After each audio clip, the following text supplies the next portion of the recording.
እንዴት ናችሁ? ዳችሁ እንዴት እያለፈ ነው? እኛ ጋር እንግዲህ ደመቅ ብሏል። በጣም የምንወደው የምናከብረው የጥበብ ሰው ጥላሁን ጉግሳ አብሮን አለ። ጋሽ ጥሌ እንኳን ደህና መጣ። እንኳን ደህና ቆያችሁኝ። ስለመጣ በጣም ደስ ብሎኛል።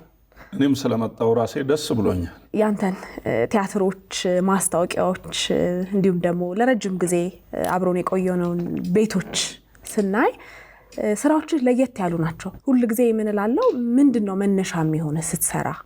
ለየት ያለ ነገር መስራት፣ ለየት ብሎ መውጣት። ምክንያቱም ብዙ ለየት ያለ ነገር የሰሩ ሰዎች ናቸው እዚህ ያደረሱንና እኛን ሁላችን ለየት ያለ ነገር ብንሰራ ብዬ አስባለሁ። ለምሳሌ ለየት ያለ የኢቲቪ እና የኢቢኤስ ከለሩ የተለያየ ነው። ለየት ያለ ነው ኢቢኤስ። ኢቢሲም በራሱ ለየት ያለ ነው እና ልዩነት ከሌለ ተቀባይነት የለም እና ሁልጊዜ ደግሞ የምንሰራው ተቀባይነትን ለማግኘት ነው። ስለዚህ ለየት ያለ ነገር መስራት ኢንፋክት መውደቅም አለ፣ ግን መነሳትም አብሮት አለ እና ለየት ያለ ነገር መስራት የምፈልገው በዚህ ምክንያት ነው ማለት ነው። ቤቶች እንግዲህ ለረጅም ጊዜ የዘለቀ በተለያዩ በተዋናያን መቀየር ውስጥ እያለፈ ቢሆንም ሰው ልብ ውስጥ በደንብ የገባ ከከተማ እስከ ገጠር ልባችን ውስጥ የገባ የቴሌቪዥን ሲትኮም ነበርና አንድን ስራ በዛ ደረጃ ማስኬድ ቀላል ነገር አይደለም። ሚስጥሩ ምንድን ነው? ይህንን ያህል ጊዜ ለመቆየቱ የመጀመሪያው ነገር ትዕግስት ይፈልጋል እና ሁለተኛው ነገር ቆራጥነት ይፈልጋል። በዋናነት ግን መነሻ ዓላማው ነው። ቤቶችን እንደ ድራማ ሊያስቆመው የሚችል ምክንያት አልነበረም ማለት አይደለም። በጣም በርካታ ምክንያቶች አሉ ሊቆም የሚችልበት፣ ግን መቆም እንደሌለበት አምን ስለነበረና የተነሳሁበትንም አውቅ ስለነበረ እስከ መጨረሻው ፐርሲስት አድርገን እንድንሄድ ምክንያት ሆኖናል። ትወና ካስጀመርኳቸው ተዋናዮች እንደገና ዳይሬክተሮች አወጣሁ ማለት ነው። በቃ እግዚአብሔር በጣም ረድቶኛል፣ በጣም ረድቶናል ሁላችንን። መጀመሪያ አካባቢ ተዋናዮቹ በጣም ይፈሩህ ነበረ በደንብ እስኪለምዱ ድረስና ማስቲካ ያዋጠ ሰው ሁሉ አለ። ታክሲ የማይፈልገው አቅጣጫ ውስጥ አንተን በስልክ እያወራ ሌላ ታክሲ ውስጥ ገፍቶ ይሄዳልና ምን አይነት ሰው ነህ? እስኪለምዱኝ ድረስ እንደዛ ነው የሚያዩኝ። አሁን የቤቶች ድራማ ተዋንያን ጋራ መቀራረብ የጀመርነው አይ ቲንክ ከ4 ዓመት በኋላ ይመስለኛል። በቃ ስራና ስራ ብቻ ነው። እኔ በጣም በሚገርምሽ ሁኔታ ለምሳሌ ራስ ቲያትር እኔ 16 ዓመት ሰርቻለሁ። በ16 ዓመት ውስጥ ሰላም የማንባባል ሰዎች አለን። 16 ዓመት? አዎ። በቃ ለምን እንደሆነ አላውቅም ሸሸት ይላሉ እኔ ሲሄድና እኔ በጣም አግሬሲቭም ሰው አይደለሁም። እንደገና ምን እንደሆነ አላውቅም ብቻ እኔ ጋር ለመቀራረብ ሰዎች ጊዜ ይወስድባቸዋል። ከተቀራረብን በኋላ ግን ብዙ ሰዎች ከኔ ጋር መራቅ ይከብዳቸዋል። የተለያዩ አይነት ነገሮች ሰምቻለሁ። ወደ ቦሌ ለመሄድ የፈለገች አንድ ተዋናይ በስልክ ሳናግራት ወደ መገናኛ ሄደች። እንደዚህ ሆነን ነበር ብለው አጫውተውኛል። እና አንድ ጊዜ ደግሞ እንደዚሁ በሆነ ነገር ስናገር ማስቲካ የዋጠችም ተዋናይ አለች። ሌሎችም እንደዚሁ የተለያየ አይነት ነገር ያው መጀመሪያ እስኪቀርቡኝ ድረስ እንደዛ ይሆናሉ። ራስ ቲያትር እንግዲህ ረጅም ዓመት የቆየህበት ቤትህ ነው። ምን ማትረሳው አጋጣሚ ነበረ? ራስ ቲያትር ብዙ ትዝታዎች አሉት። በመጀመሪያ ጊዜ ያው ቲያትር ቤት አይደለም ቤቱ፣ ዝም ብሎ የቦሎቄ ማበጠሪያ ነበረ እና ታድሶ የቦሎቄ ማበጠሪያ ወፍጮ ቤት ነበርኩ እና ሲኒማ ራስ በሚባልበት ጊዜ በኋላ ሲኒማ ቤት ሆነ፣ እንደገና በመጠኑ ታድሶ እንደገና ቲያትር ቤት ሆነ። ቲያትር ቤት ለማድረግ የተሄደበት ሙከራ በጣም ዋጋ ያስከፈለ ነበር። ለምሳሌ ወንበር እዚህ ጋር አንድ ወንበር አለ። ከመሃል ያሉት 3 ወይ 4 ወንበሮች ሰባራ ናቸው። 5ኛው ወይ 6ኛው ወንበር ነው ሰው የሚያስቀምጠው። አንዳንዱ ከመሃል አንድ ወንበር ተሰብሯል፣ አንዳንዱ 2 ወንበር ተሰብሯል። ስለዚህ ባልና ሚስት ቲያትር ቤት ሲገቡ በር ላይ ነው ተሰነባብተው የሚገቡት። ቻው በቃ ስንወጣ እንገናኝ ተባብለው እዚህ ይቀመጣል ባል፣ ሚስት እዛ ማዶ ትቀመጣለች። ከዛ በኋላ ሲወጡ ነው የሚገናኙት። መሳሳቅ፣ መጫወት፣ ማውራት እንኳን አይችሉም ያላቸው ርቀት። ጋሽ ይልማ የሚባል ያልተከፈለ ዕዳ የሚል አንድ የቴሌቪዥን ቲያትር ነበረ፣ በጣም የታወቀ አፈወርቅ ማና ዳይሬክት ያደረገው በጣም ድንቅ ድራማ በጊዜው የነበረን እሱ ነበር። እና በጣም አስቸጋሪ እኮ ነው የእናንተ ቲያትር ቤት አለኝ። እንዴት ስለው ነጠላ አንዱን ጫፍ እዚህ ጋር ይዘና አንዱን ጫፍ እዛ ጋር ወርወሮላት እየቋጩ ነው የሚያዩታል። እሱ አንድ ነው የነበረውን ችግር ነው እንትን እያልኩ ያለሁት። ሁለተኛ ደግሞ ክረምት ላይ ጣራው ይጮሃል። ዝናብ ሲዘንብ ቆርቆሮ ስለነበረ ዝናብ ሲዘንብ ጣራው ይጮሃል። ስለዚህ ቲያትር እናቆማለን። አይሰማማ። እሱ ብቻ እንዳይመስልሽ ዝናብ ሲዘንብ አንዳንድ ቦታ ላይ ያፈሳል። ተመልካቾች ጃንጥላ ይዘው ቁጭ ብለው ያሉ ማለት ነው። ሌላው ደግሞ መንገድ ስለሆነ ታክሲ ይሄ የታክሲ ረዳቶች ይጠራሉ። ሜክሲኮ ለጋር ምናምን ሲሉ ድምፁ ቀጥታ ይገባና ስቴጅ ላይ ሁሉኛ እንሰማለን። የቲያትሩ አንድ አካል ይሆናል ፐርፎርም እያደረገን እና ራስ ቲያትር ብዙ ነገር አለው፣ ብዙ ትዝታ አለው። በአንድ ወቅት ወደ አሜሪካ ሄድክ። ከዛ 1 ዓመት ቆየ። አልተመቸህም ነበረ፣ መጣ። ምኑ ነበር ያልተመቸህ? አሜሪካ ለኔ ከባድ ነው። ምክንያቱም እኔ ሌላ ራሴን አኖርበታለሁ የምለው ሌላ አትሊስት ይሄኛው ነገር ባይሆን ይሄኛውን እሰራለሁ የምለው ሌላ ፕሮፌሽን የለኝም። ስራዬ ትወናና ትወና ነው። መጽሐፍ እንኳን ስራዬ ነው ብዬ አላምንም። እኔ ስራዬ ነው ብዬ የማምነው ዳይሬክት ማድረግም ስራዬ ነው ብዬ አላምንም። እኔ ስራዬ ነው ብዬ የማምነው ትወና ነው። ስለዚህ የመጀመሪያው ነገር መተወን አልቻልኩም። ምንድነው የምሰራው ብዬ ሳስብ በቃ ማንም ሰው የሚሰራውን ስራ መስራት ነው። ወደ ሆሊውድ አላሰብክም? እኔ ማን ያስጠጋኝ? አይታወቅም። ከሶስተኛው ዓለም የሄድኩ ሰው ማን ያስጠጋኝና እና በጣም ችግር ነበር ለኔ። የመሰለኝ ነገር አሜሪካን ሁሉ ነገር ቀላል ነበር የመሰለኝ። አክቹዋሊ ቀላል እንዳልሆነ አውቃለሁ። ቢኮዝ ብዙ ተመላልሻለሁ አሜሪካን ሀገርና ግን እንዴት እንደምኖር ፕላን አላደረኩም። ያው ከዚህ ሲሄድ ሁሉን ነገር ጨርሼ ነው የሄድኩት። የስቱዲዮ እቃዎች፣ ካሜራ፣ የኤዲቲንግ እንትኖች በሙሉ ሸጬ የቢሮ ወንበር ጠረጴዛ አልቀረም። ስለዚህ እርግጠኛ ሆነ ሄድኩ 100% እና ሁሉ ቤተሰቤ በሙሉ ወጥቷል። የቀረኝ ነገር ምንድነው? ቤት ውስጥ ያለ አልጋ፣ ወንበር፣ ምን ሶፋ ምን በሙሉ ሸጬ ቻው ብዬ ተሰነባብቼ ወጣው። አሜሪካን ሀገር ኑሮ በጣም ከባድ ነው። በየጊዜው የምሰራው ነገር አላገኘሁም። ነገር ግን ከዚህ ስወጣ ይዤው የሄድኩት ፊልም ነበረ። እሱን የተለያዩ ስቴቶች፣ አውሮፓም፣ የተለያዩ ሀገሮች፣ ካናዳም እየተዘዋወርኩ አሳይ ነበረ። ከሱ ገቢ ያገኛለሁ።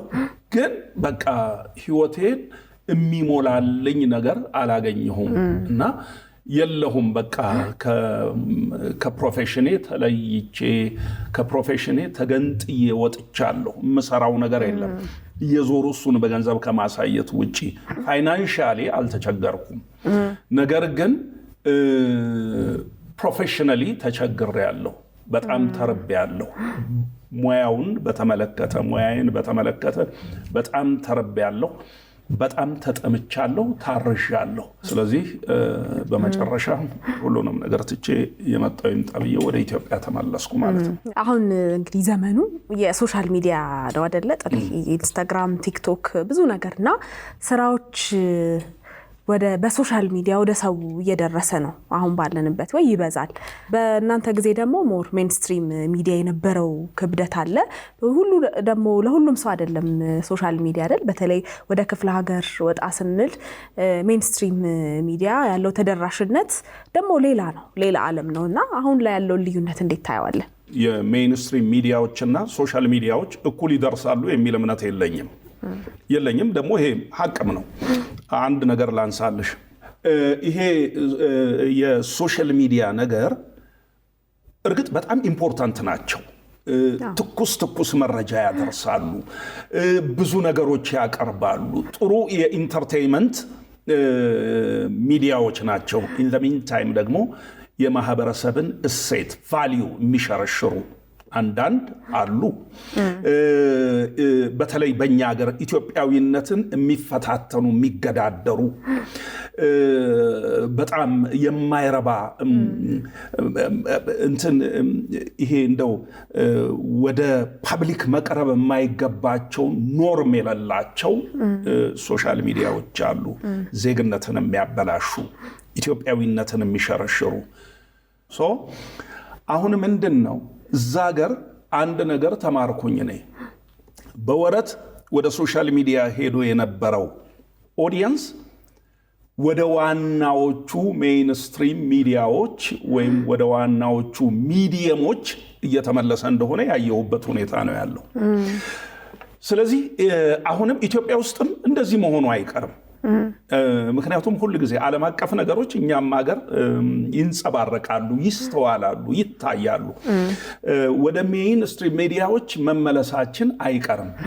አሁንም ቢሆን በተደራሽነት ቁጥራቸውን ለምሳሌ ይሄን ያህል ሚሊዮን ፎሎወር አላቸው የምንላቸውን ሚዲያዎች አንድ የቴሌቪዥን ጣቢያ በአንድ ሾው ይበልጣቸዋል። ቢኮዝ ያ የቴሌቪዥን ጣቢያ ስርጭቱ ሩለር ኤሪያ በጣም ይሄ ገጠር የሚባሉ እነዚህ እንትኖች የማይደርሱበት ኤሪያ ላይ ይደርሳሉ። ስለዚህ ከተደራሽነት አኳያ ዋይ ታዲያ አሁንም እኮ ቢሆን ማንም ሰው የሚሰራውን አርትና የአርት ፕሮዳክት ወደ ሜይንስትሪም ሚዲያ ነው መሄድ የሚፈልገው አይደለም?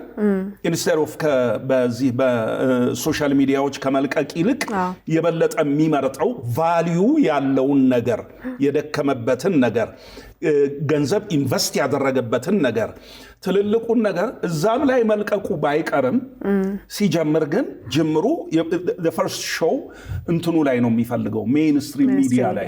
ለምንድን ነው? ተደራሽነቱ በጣም ከፍተኛና የላቀ ስለሆነ ነው። እንደ በጣም ግን ካንተ ነገር ወጣ ብሎ ያስገረመህ ነገር አለ ያየኸው? ስላንተ ያልሆነ ነገር የተጻፈ በጣም ብዙ አለ። ፐርሰናል ስድብ አለ፣ የማይገባ የኢትዮጵያዊ ጨዋነትን ያልተከተለ አግባብ ያልሆነ ጥላሁን ላይ ብቻ አይደለም፣ እኔ ላይ ብቻ አይደለም፣ ማንም ላይ የማይሆን ነገር፣ የማይሆን ተራ ስድብ፣ የማይገባ ኢትዮጵያዊ ጨዋነትን የተከተለ ዘለፋም አለ።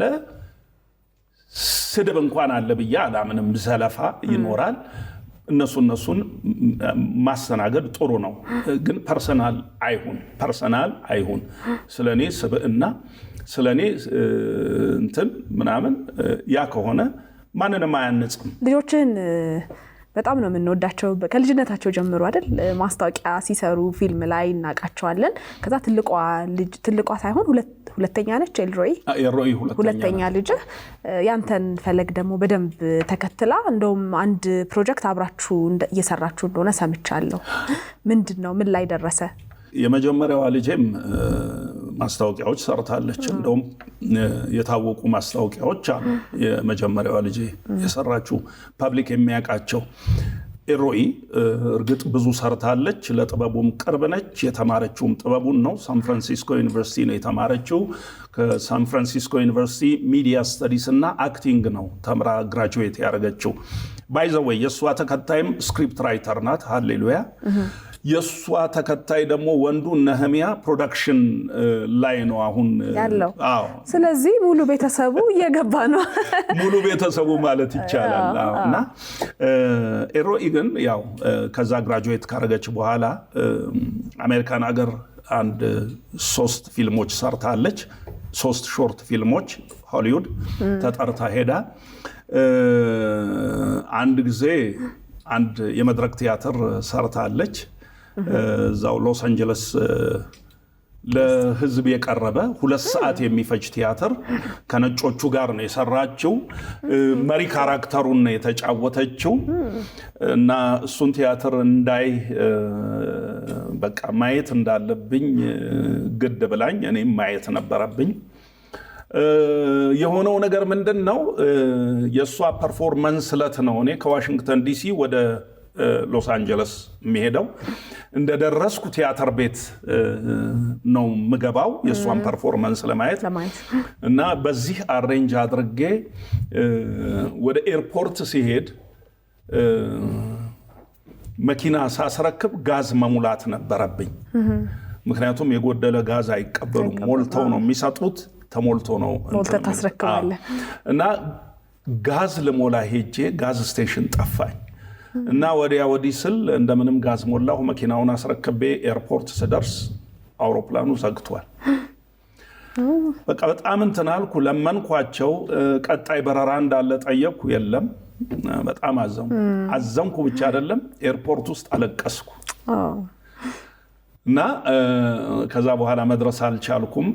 ማታ ነው የምገባው። በቃ ይቅርታ ብዬ ነገርኳት። ኢትስ ኦኬ አትጨነቅ፣ ግድ የለም አንተ እንድታየው። የመዝጊያ ፐርፎርማንሷ ነበርና እሱን ሳላየው ቀረሁ። ሌሎቹን 1-2ቱን የማየት እድል ገጥሞኛል። አሁንም ከሄደች በኋላ ተጠርታ ወደ ሎስ አንጀለስ ሄዳ ሌላ ሾርት ፊልም ሰርታለች። እዚህም ሀገር የሰራችው የአማርኛ አንድ ሾርት ፊልም አለ። እና ከእሷ ጋር ይህንን ተነጋገርንና ማነው አወራን። ምን መስራት ትፈልጋለች? ኢትዮጵያ መስራት ትፈልጋለሁ አለች። እና ወደ ኢትዮጵያ እመጣለሁ፣ መስራት ትፈልጋለሁ፣ ይጠቅመኛል አለች። ምን እንስራ፣ ሙቪ ወይስ ተከታታይ ድራማ አልን። ይህንን በጣም በጥልቀት ተነጋገርን ከእሷ ጋር። በቃ ተከታታይ ድራማ ይሁን በሚለው ተነጋገርን። ስለዚህ ስክሪፕት ተጻፈ። በጣም ጊዜ ወስዷል። 2-3 ዓመት። ስለዚህ ከእሷ ጋራ እሱን ጊዜያዊ የስራ ርዕሱ ማያኬል የሚል ፊልም ጀመረን። ተከታታይ የቴሌቪዥን ድራማ ነው። 25 ክፍሎች ተቀርጸው አልቀዋል። ቀሪዎቹ 20 ክፍሎች ሲሪያል ድራማ ነው። ቀሪዎቹ 20 ክፍሎች እየተቀረጹ ናቸው። ፕሮባብሊ ከዚህ በኋላ የ1 ሳምንት የቀረጻ ስራ ብቻ ነው። ስለዚህ ተገባዷል ማለት ነው። ተገባዷል። አንተም እሷም ትተውኑበታላችሁ? እኔም እሷም እንተውንበታለን። በጣም እንግዲህ እስክናየው ጓጓን። ሁላችንም። እኔም ጓጉቻለሁ ካንቺ የበለጠ። በጣም ደስ የሚል ነገር። በልጅነቷ ትልልቅ ካራክተሮችን ይዛ ስትጫወት ያየናት ጎበዝ ተዋናይት ነችና ከ7 ዓመቷ ጀምሮ በ7 ዓመቷ ነው የበረዶ ዘመንን የሰራችው። ተከታታይ የነበረ ነው። ክፍል 8 ላይ ነው የቆመው። የእናቷ ድርሰትና ዳይሬክቲንግ ነው።